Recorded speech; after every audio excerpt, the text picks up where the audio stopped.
पर पाकिस्तान तहरीक-ए-इंसाफ के रहनुमा फवाद चौधरी मीडिया से गुफ्तगू कर रहे हैं। जो बहस हुई है, हम पूरा पंजाब और पूरा पाकिस्तान इस वक्त उस फैसले का इंतज़ार कर रहा है और इसी तरीके से हम भी उस फैसले को जो है वो देख रहे हैं। इन द मीन टाइम जो लाहौर हाई कोर्ट का फैसला आया है जिसमें जो सस्पेंड कर दिया गया है इलेक्शन कमीशन के नोटिफिकेशन, उसके बाद मेंबरान जो हैं वो आईनी तौर के ऊपर मेंबर के हाल हो चुके हैं।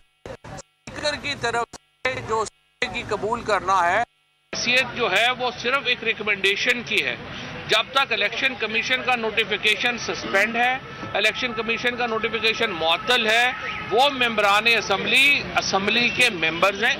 और जिस तरह से कल स्पीकर साहब जो हैं वो फरार हो गए और आज फिर उसके बाद उन्होंने कल जो है वो असम्बली का सेशन ही ख़त्म कर दिया, ये एक गैर जमहूरी रवैये है जो स्पीकर की तरफ से मुसलसल जिनका इजहार हो रहा है और हम इसकी शदीद मजम्मत करते हैं। और मैं ये समझता हूँ कि स्पीकर को फौरी तौर के ऊपर जो PTI के मेंबरान असम्बली है 43, उनको असम्बली सेशन में शिरकत की इजाज़त जो है वो फौरी तौर पे दे और उसके साथ साथ लीडर ऑफ अपोजिशन को बदलने का प्रोसेस जो है वो शुरू किया जाए।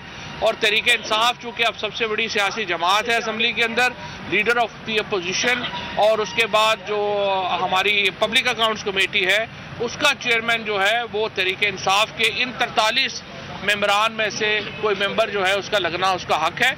और स्पीकर को चाहिए कि थोड़ी बहुत कोई शर्म हया करें और आइन जो है उसको इम्प्लीमेंट करें। सिर्फ हर बात के ऊपर हमें दोबारा अदालतों में जाना बड़ी नामुनासिब बात है।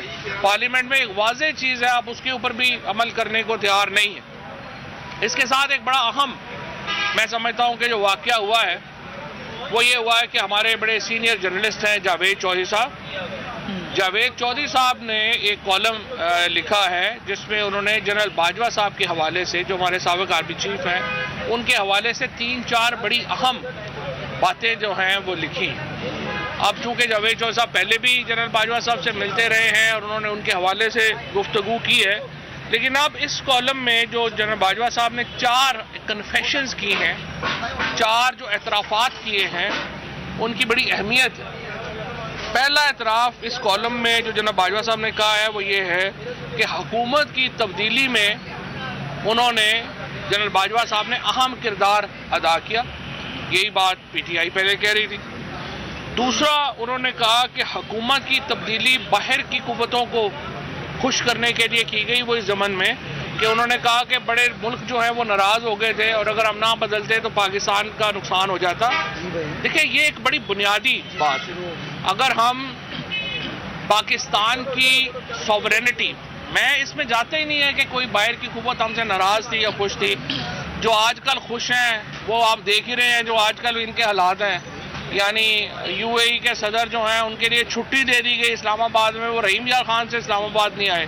तुर्की की हुकूमत ने शटअप कॉल दी शहबाज शरीफ को और बिलावल भुट्टो को कि आप इस वक्त मुंह उठा के इधर ना आइए, हम लोग इसमें हैं। लेकिन उस बहस में मैं नहीं जाता। बाहर की कुव्वतों से हमारे ताल्लुकात अच्छे हों ख़राब हों, हम तमाम ममालिक से, चाहे वो अमेरिका हो या वो सऊदी अरेबिया हो या वो तुर्की हो या UAE हो, हम तमाम ममालिक से करीबी ताल्लुकात के हामी हैं। चीन के साथ हम करीबी ताल्लुकात के हामी हैं। लेकिन देखें, ये हरगिज़ नहीं हो सकता कि ये हमारा करीबी दोस्त मुल्क हो या दोस्त मुल्क ना हो वो हमें बताए कि पाकिस्तान के अंदर हुकूमत किसकी होगी।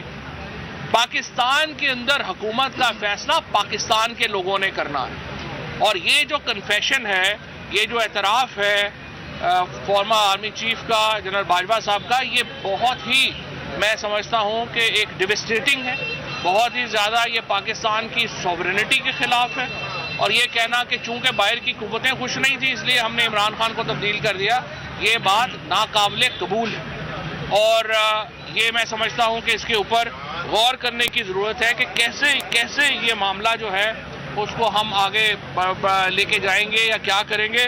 और ये कहना कि फ़लानी हुकूमत चूँकि खुश नहीं थी तो हमने फ़ैसला किया कि इनको चेंज कर दें।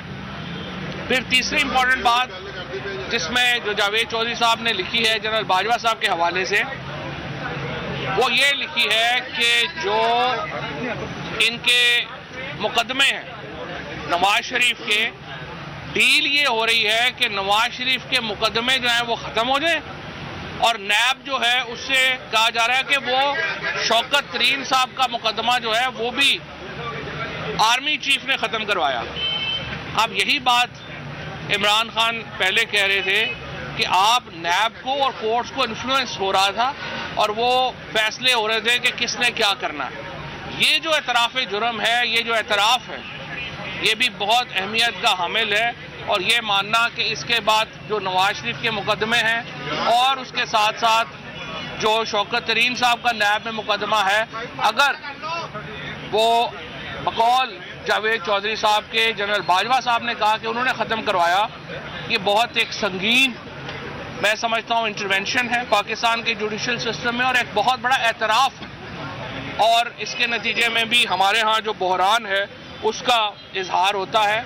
और चौथी चीज़ ये कि उन्होंने कहा कि मईशत जो है वो सही नहीं चल रही थी और उसकी वजह से हमें इंटरवेंशन करनी पड़ रही थी और रज़ा बाकर ने उन्हें फ़ोन किया और कहा कि बड़ी हीट अप हो गई है और इसलिए आप जो है वो आके देखें। अब मुझे आप बताइए कि कौन से मुल्क का आर्मी चीफ जो है वो स्टेट बैंक के गवर्नर और फाइनेंस मिनिस्टर की जो अप्रोच है इकोनॉमी की उसको डील करता है और उसको जो है वो स्ट्रेंथन करता है या कहता है कि ये सही अप्रोच नहीं है, ये गलत अप्रोच नहीं है। आप इकोनॉमी के माहिर नहीं हैं और उसके बाद जो पाकिस्तान की मईशत का हाल हुआ है। फवाद चौधरी इस वक्त लाहौर में मीडिया के नुमाइंदगान से गुफ्तगू कर रहे हैं और इलेक्शन के हवाले से जो मामलात हैं इसके हवाले से बताया जा रहा है कि हम भी मुंतज़िर हैं कि लाहौर हाई कोर्ट का फैसला 13 तक क्या आता है। पाकिस्तान तहरीक इंसाफ के रहनुमा फवाद चौधरी ने कहा कि जो कौमी असम्बली के हवाले से लाहौर हाई कोर्ट ने फैसला दिया है उसके बाद तमाम के तमाम अरकान जो हैं वो बहाल हो गए। स्पीकर PTI के 43 अरकान को असम्बली में शिरकत की इजाज़त दें। फवाद चौधरी ने कहा कि चेयरमैन PAC PTI का हक है और अपोजिशन लीडर भी। अदालत ने इलेक्शन कमीशन का नोटिफिकेशन मुअत्तल कर दिया है। यह फवाद चौधरी की जानिब से कहा गया जो गुज़श्ता रोज़ फैसला आया था।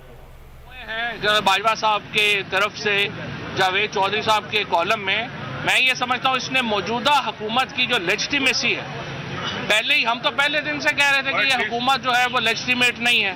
हम पहले दिन से बता रहे थे कि इस हुकूमत की कोई जो है वो कानूनी हैसियत नहीं है।